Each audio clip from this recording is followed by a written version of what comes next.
The Serenity Prayer, a Bedside Commentary. God, grant me the serenity to accept the things I cannot change, courage to change the things I can, and wisdom to know the difference. Spoken quietly, as if at a bedside, these words become something more than a formula. They become breath rhythm, a way of inhabiting pain, a way of steadying oneself in the face of what feels too large. This reflection is an attempt to hear the prayer in that mode. Gentle, contemplative, close to the bone. 1. The shape of the prayer. The prayer is short, but it carries a rhythm like a slow breathing. It begins with serenity, moves to courage, and ends with wisdom. Each petition builds on the other, like steps that rise but also circle back. It is not a demand, not a command, but a plea. The word grant signals humility. What is asked cannot be seized. It must be given. The brevity of the prayer makes it portable, repeatable, able to be spoken in pain or whispered in exhaustion. Its very form is part of its power. 2. On serenity. Serenity is often misunderstood. It is not mere calm or a fleeting mood of relaxation. It is not what comes after exercise or after distraction. The serenity asked for here is the serenity required to accept what cannot be changed. This is not ordinary serenity. It is a special serenity, capable of standing in the presence of what resists all effort. Pain that does not go away immediately, loss that cannot be reversed, mortality that cannot be avoided. To pray for serenity here is to pray for a peace that does not depend on circumstances changing. It is a request for stillness that can coexist with difficulty. Such serenity is not natural. It must be granted. 3. On grant. The word grant deepens the meaning.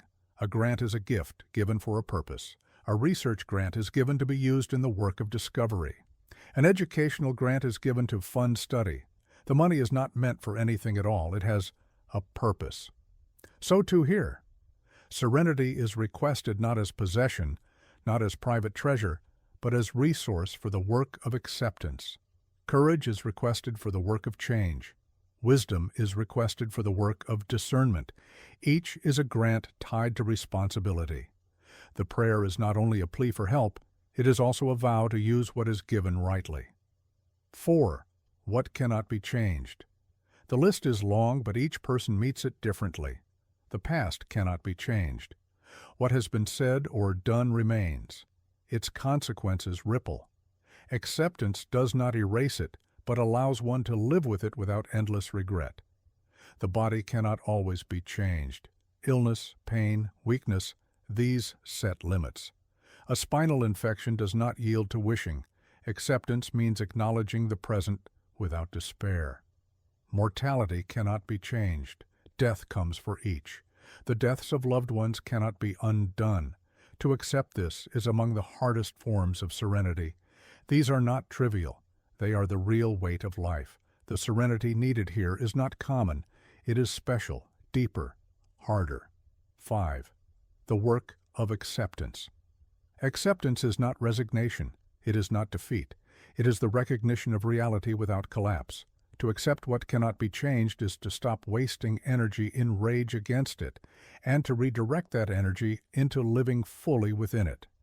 At the bedside, acceptance may mean breathing through pain rather than fighting it. It may mean allowing treatment to unfold in time. It may mean being present even in limitation. Acceptance is active. It is work. Serenity makes that work possible. 6. Courage to change. After serenity comes courage. The prayer does not end with acceptance. It moves toward transformation. There are things that can be changed, and the call is not to ignore them, but to face them.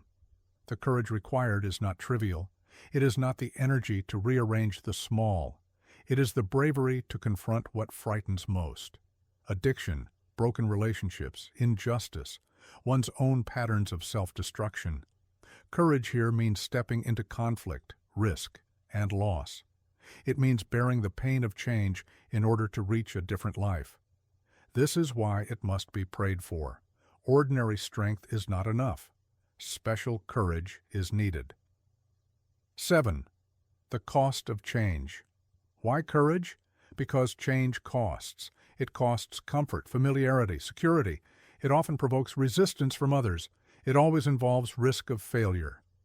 To seek change where it is possible demands willingness to endure all of this. Courage is not recklessness, but steady resolve. It is the choice to step forward when staying still feels safer. It is the act of refusing to remain bound when freedom is possible. 8. Wisdom to know the difference. Serenity and courage can be misapplied without wisdom. Wisdom is the hinge that allows each to find its place.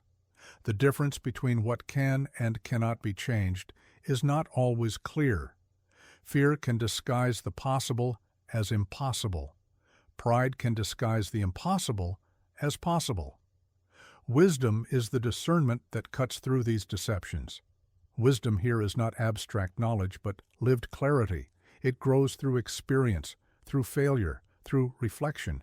It is a gift, like the others, but one that often comes slowly. 9. The three together. Serenity alone can become passivity. Courage alone can become frenzy.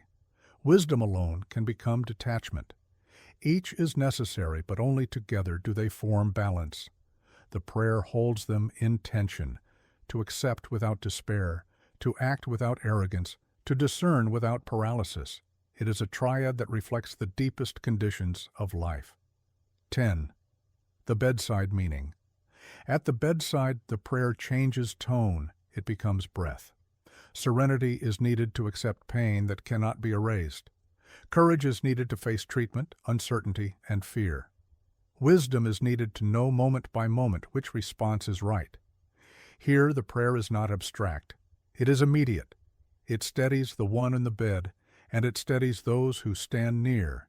It gives language for what is otherwise overwhelming. The bedside makes clear that the prayer is not about trivialities.